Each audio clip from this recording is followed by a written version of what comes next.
The truth is, he continued, that sofa would have brought me to inevitable bankruptcy had not a most unexampled tide of prosperity kept me above it, and I had not checked the natural desire to cut a dash.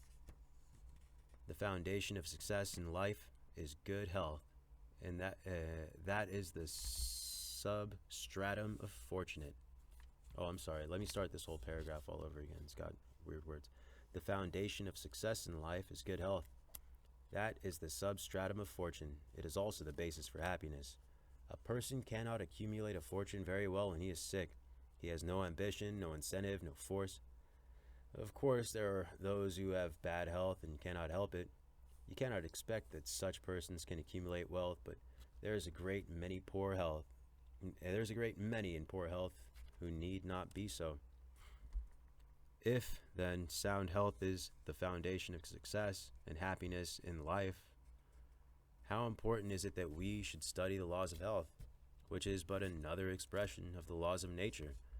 The closer we keep to the laws of nature, the nearer we are to good health. And yet how many persons there are who pay no attention to natural laws, but absolutely transgress them, even against their own natural inclination. We ought to know that the sin of ignorance is never winked at in regard to the violation of nature's laws. We ought to know that the sin of ignorance is never winked at in regard to the violation of nature's laws. Their infraction always brings the penalty. A child may thrust his finger into flames without knowing it will burn, and so suffers repentance even will not stop the smart. Many of our ancestors knew very little about the principles of ventilation. They did not know much about oxygen, whatever other gin they might have been acquainted with. And gin is in quotations, meaning like hydrogen, that they did not know how much about oxygen, whatever other gin they might have been acquainted with. And consequently, they built their houses with little 7 by 9 feet bedrooms, and these good old pious Puritans would lock themselves up in one of these cells, say their prayers, and go to bed. In the morning, they would devoutly return thanks for the preservation of their lives during the night, and nobody had better reason to be thankful. Probably some big crack in the window or door let in a little fresh air, and thus saved them. Many persons knowingly violate the laws of nature against their better impulses for the sake of fashion. For instance, there is one thing that nothing living except a vile worm ever naturally loved, and that is tobacco. Yet how many persons there are who deliberately train an unnatural appetite and overcome this implanted aversion for tobacco to such a degree that they get to love it. They have got hold of a poisonous, filthy weed, or rather, that takes a firm hold of them.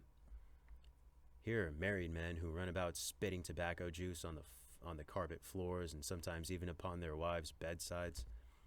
They do not kick their wives out of doors like drunken men, but their wives, I have no doubt, often wish they were outside of the house. Another perilous feature is that artificial appetite, like jealousy, grows by what it feeds on, in quotations. When you love that which is unnatural, a stronger appetite is created for the hurtful thing than the natural desire for what is harmless. There's an old proverb which says that habit is second nature, but an artificial habit is stronger than nature. Take, for instance, an old tobacco chewer. His love for the quid is stronger than his love for any particular kind of food. He can give up roast beef easier than give up the weed. Young lads regret that they are not men. They would like to go to bed boys and wake up men, and to accomplish this, they copy the bad habits of their seniors. Little Tommy and Johnny see their fathers or uncles smoke a pipe, and they say, "If I could only do that, I would be a man too. Uncle John has gone out and left his pipe of tobacco. Let's try it." They take a match and light it, and they puff away. "We will learn to smoke. Do you like it, Johnny?" That lad dolefully replies, "Not very much. It tastes bitter." By and by he grows pale, but he persists and soon offers up a sacrifice on the altar of fashion. But the boys stick to it and persevere until at last they conquer their natural appetites and become the victims of acquired taste. I speak in quotations by the book, for I have noticed its effects on myself, having gone so far as to smoke 10 or 15 cigars a day, although I have not used the weed during the last 14 years and never shall again. The more a man smokes, the more he craves smoking. The last cigar smoked simply excites the desire for another, and so on incessantly. Take the tobacco chewer. In the morning when he gets up, he puts a quid in his mouth and keeps it there all day, never taking it out except to exchange it for a fresh one. Or when he's going to eat, oh yes, at intervals during the day and evening, many a chewer takes out the quid and holds it in his hand long enough to take a drink, then pop, it goes back again. This simply proves that the appetite for rum is even stronger than that of tobacco. When the tobacco chewer goes to your country seat and you show him your grapery and fruit houses and the beauties of your garden, when you offer him some fresh, ripe fruit and say, "My friend, I got here the most delicious apples and pears and peaches and apricots. I have imported them from Spain, France, and Italy. Just see these luscious grapes. There's nothing more delicious, no more healthy than a ripe fruit. So help yourself. I want to see you delight yourself with these things." He will roll the dear quid under his tongue and answer, "No, I thank you. I have got tobacco in my mouth." His palate has become narcotized by noxious weed, and he has lost in a great measure the delicate and enviable taste for fruits. This shows what expensive, useless, and injurious habits men will go into. I speak from experience.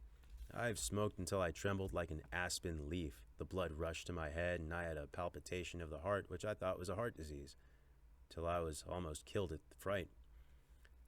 When I consulted my physician, he said, "Break off tobacco using." I was not only injuring my health and spending a great deal of money, but I was also setting a bad example. So I obeyed his counsel. No young man in the world ever looked so beautiful as he thought he did behind a 15-cent cigar or a meerschaum, Meerschchaum. Look that up. These remarks apply with tenfold force the use of intoxicating drinks. To make money requires a clear brain. A man has got to see that 2 and 2 make 4. He must lay all his plans with reflection and forethought and closely examine all the details and ins and outs of business, as no man can succeed in business unless he has a brain to enable him to lay his plans and good reason to guide him in their execution. So, no matter how bountifully a man may be blessed with intelligence, if the brain is muddled and his judgment warped by intoxicating drink, it is impossible for him to carry on business successfully. How many good opportunities have passed, never to return, while a man was sipping on a social glass with his friend? How many foolish bargains have been made under the influence of the nervine, which temporarily makes its victims think he is rich?